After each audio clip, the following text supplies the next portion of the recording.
Okay, guys, we've got a 10-minute, 5-second increment game on the board against a player rated 1155. So we're going to be looking at what players in that kind of area need to be focusing on to improve, what common weaknesses may be. So we started with the Mises opening with D3, which is a bit odd, I have to say. So now E4 isn't really possible because I can take, and if he recaptures, we exchange queens and he can't castle. So I've played D5, intending to go into a London, reverse London. We shall see how we get on. He's already used 30 seconds, 40 seconds nearly for his first move, and now D4. Okay, so now we're in a situation where we are basically, we've played D4, D5, but I'm now the white player, essentially. So we've got a mirror image board and we've got a D4, D5 London. Okay, I could have gone into a Queen's Gambit if I knew that opening, but I'm not too familiar with it. Okay, so we've got like a copycat London going on. But I now have the initiative because he moved his Queen's pawn twice on his first two moves. Very unusual. Just handing the advantage over.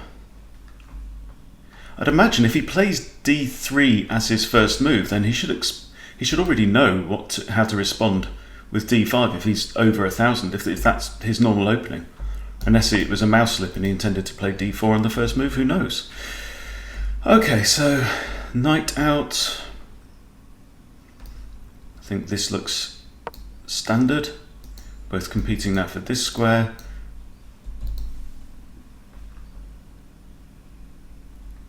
So the normal London moves now could be bishop out to here at some point, but obviously that's not really possible now because if bishop takes, pawn takes. So I may need to resolve something with that bishop out there.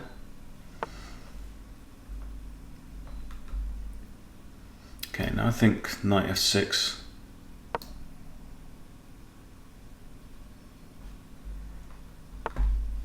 Okay, right, okay. Yeah, I didn't see that one coming. Right. So obviously he's threatening the c7 pawn with knight and bishop. I do have options of pushing e5.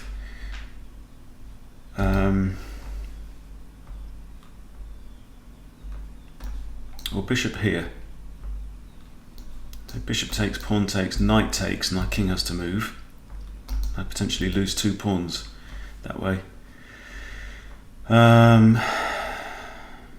If I just play like here, knight comes in, king moves, knight takes, rook, queen takes, knight.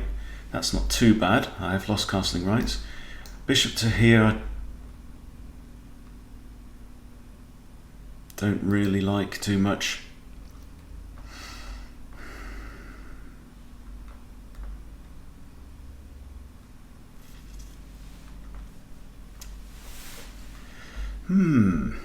There's no kind of counter attacks and threats that I can inflict either.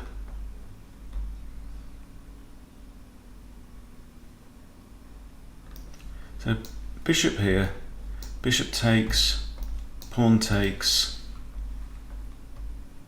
How about just rook to here? Gives up a pawn. Then he attacks my rook again, then he moves back. So I'm thinking pawn to here. Give up this exchange and fight on. Okay, so move my king.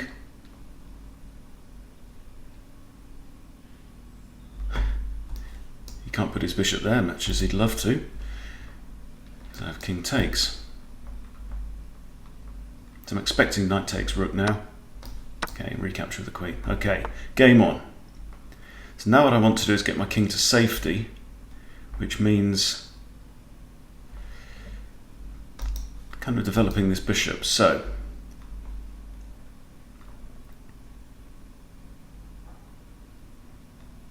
Because the bishop doesn't have much future here, up there. It's definitely an awkward start.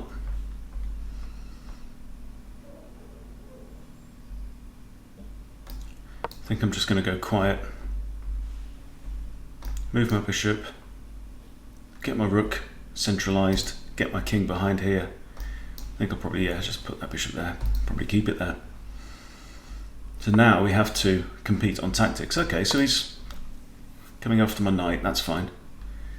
Bishop there. Alright, so now if I capture the knight, we have pawn takes, and then my knight is actually pinned, so that's not an option. What else is he threatening? Nothing really. So I think I can probably push ahead with my idea to centralise my rook.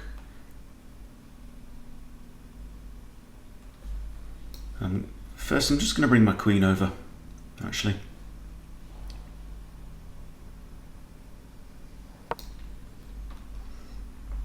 It's an interesting attack. Okay, we have a queen coming to attack this pawn. It was defended by my queen, but I think we're okay. All the action's on the black side of the board right now. So I felt a little bit complacent at the start of that. I do have bishop kicks still. Does maybe weaken this corner of the board slightly.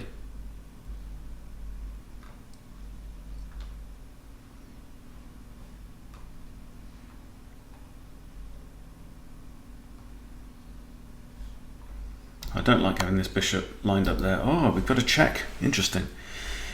All right, I can just drop back, yeah?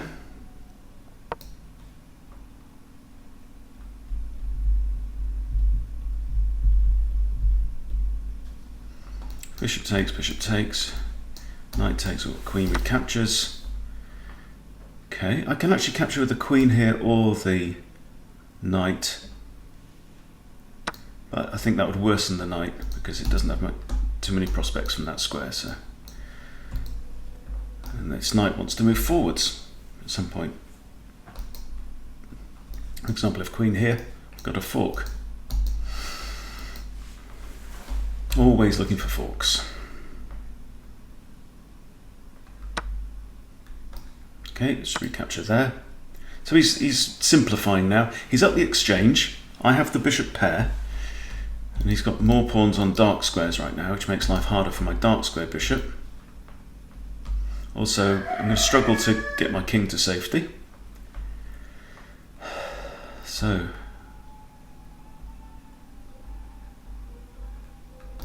bishop back here, and then I can maybe think about getting my king tucked away in the corner. He might have ideas about coming after this pawn, but it is protected. My queen's, everything's kind of pretty well defended right now. Okay, let's kick the queen. I'm going to try and use the clock to some extent here. We do have a 5-second increment though. So now you see my king can shuffle away and we can unleash the rook somewhere on the back rank. Still have all my pawns. And 7 of them are on light coloured squares. Okay, so queenie retreats. Now let's shuffle the king across. So now what I need to be focusing on is using my time. So I want to play decent solid moves. Okay, there's a threat now for bishop trap. So I think I need to play e5 now.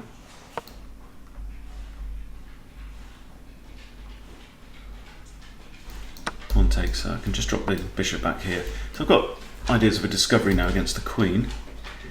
I really need to make good use of these this bishop pair. Okay, I'm going to move my king to release the rook, and then we need to figure out where we need to strike now in the middle game. So to my advantage, I've got 2 relatively active bishops. This dark square bishop may be the better of the 2. My rook is also free. On the other hand, because of all this activity, white now has no development of pieces. And here comes the queen again. Okay, I'm going to gain space now. I'm going to go for space, push that pawn. It's defended by bishop, and the queen is going to be limited on this rank here. There's two potential squares.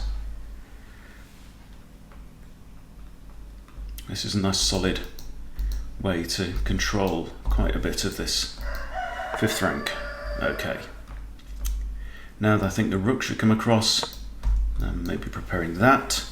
Also, this is an idea. Ah! Count your attackers and defenders, Hunty. What are you doing? What are you doing, you wally? Rushing, that's what I'm doing. Okay, I'm going to dodge sideways. I don't want to exchange queens at this point. I'm down in material, so it is not in my benefit, and I want to keep pieces on the board. Okay, that pawn is now undefended. These are defended. The bishop is defended currently only by the queen, so I can grab a pawn now. I'm down the exchange and a pawn. Okay, that move was played pretty quickly.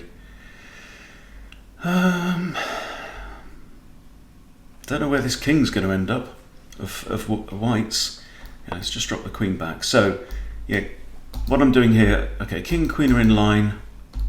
So I need to execute my plans fairly rapidly, but not rushed. Okay, so let's put my rook in line with a king.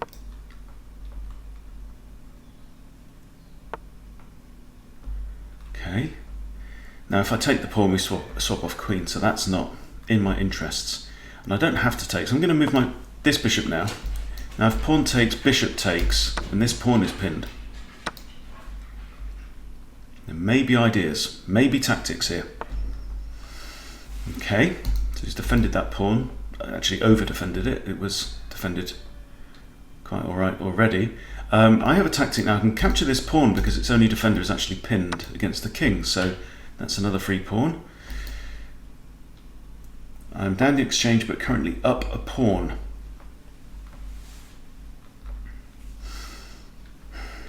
Pawn is still pinned. I could check, but then queen takes. Hang on, so think about that. Check.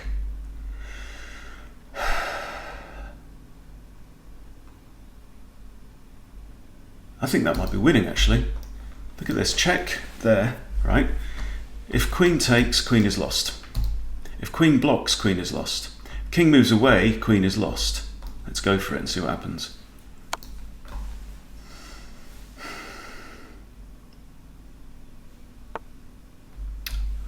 Okay, that's interesting.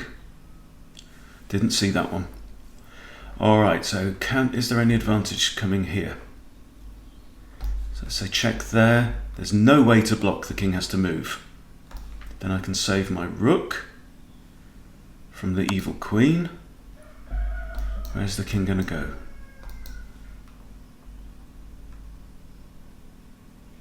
King's going to go there for sure, eh? But then I have ideas of retreating my rook round here.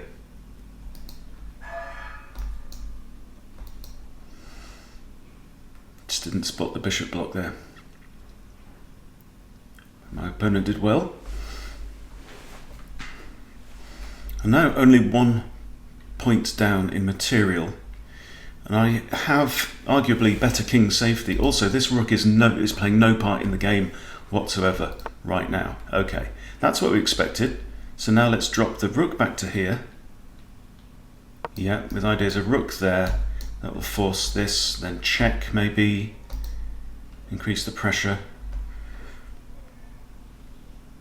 If king moves here, I've got bishop there. I'm not going down without a fight. Also, maybe queen here and attack the rook. Let's do that now. That's a forcing move, so now white has to respond in some way. And I'm still thinking a rook that... okay. Right. Now check. No, just take the rook. Take the rook. See, it's so important developing this skill of not instantly reacting to whatever's just been played. And now I think rook f5 pins the queen to the king, and the bishop can no longer interpose because it's also pinned. So we have 2 pinned pieces. There we go, and that wins, in fact.